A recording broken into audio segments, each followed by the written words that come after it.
You mention the Bible, and in the book itself, you take a great deal of time to argue for its trustworthiness. And you build your evidence around the evidence of the New Testament and principally the life of Christ. And you point the reader at witnesses, at the fact that these documents were written very soon after Christ, that they were not mythical legends. And you spend a great deal in the book in that whole area. But I want to ask you, what about the rest of the Bible? Because here's a problem that many people have. You argue in the book, well, look at the witnesses. Well, look at how recently the New Testament letters and Gospels were written. But if I had a witness in court, and that witness told one lie, that witness's testimony throughout those proceedings would be diminished irreparably by the one lie. So what am I supposed to make of Old Testament texts about murder, about dealing with concubines, about this bizarre book of the Revelation where there's horses and scrolls and images? What about all of that?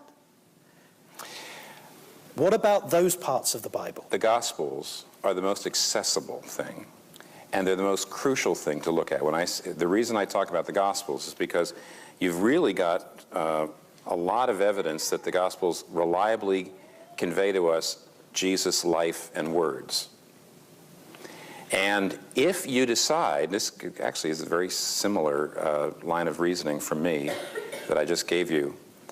If you decide that Jesus is who he said he is, then Jesus himself looks at the rest of the Bible with the greatest respect. Almost every book of the Bible, of the Older Testament, the Hebrew Scriptures, is actually quoted by Jesus authoritatively. So you can, if you say, I'm going to read the entire Bible and find anything that's incredible to me, and I'm going to decide whether I accept it or not that way, again, if Jesus is who he said he is, then you have to actually deal with the whole Bible because Jesus himself took it as authoritatively. If Jesus is not who he said he is, who cares about the rest of the Bible? Because that means the core of it isn't true. But in your book, you make great effort to argue around the life of Christ. Yeah. And you deal with the issue of the authenticity and trustworthiness of the Bible, which is a huge question for all of us. And what I'm asking you is, do you not find that what you say about those passages in the Bible may well be robust, but elsewhere the case is undermined rather badly? Well, maybe I didn't say this just right. Maybe I'm thick. Explain it in more simple terms. Well, maybe you're just being a great interrogator. It's difficult. In fact, actually, nobody really knows how to get at the patriarchs, whether Abraham, Isaac, and Jacob did the things they did. What you have with Jesus and the Gospels is it's much more recent. You've got all kinds of evidence of it being eyewitness, having eyewitness accounts, and so the way for me to trust what the Bible says about the patriarchs is, is Jesus who he says he is? If I decide he is, then I take what he says about the patriarchs seriously. And I can't, from my vantage point, do a very good job of saying, oh, there's miraculous elements in the Old Testament, therefore it's no good. Or murder. Well, actually, murder is done in the Old Testament, but it's not condoned in the Old Testament. Just because something is in a narrative, it's a little easier to read the epistles, where Paul says, I'm writing to you as a pastor, and you're the church, and I want you to do this, this, and this. Very simple. But for example, in Genesis, let me give you this example. In Genesis, you have all kinds of horrible things happening. You've got, for example, Abraham, Isaac, Jacob, they all have more than one wife, polygamy.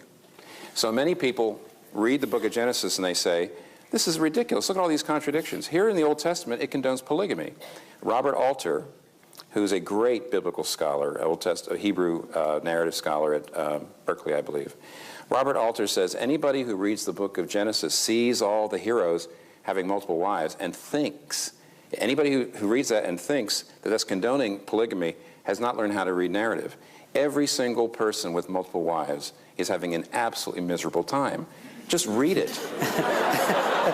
And he says, I've got one wife. Yeah. I know what you're talking about.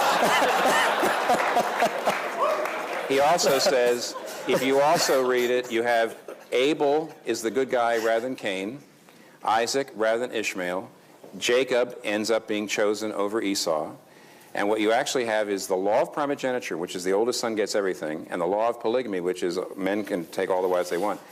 They're undermined by the book of Genesis. And so generally what people do is they read very, very superficially the Old Testament. They see all these horrible things happening.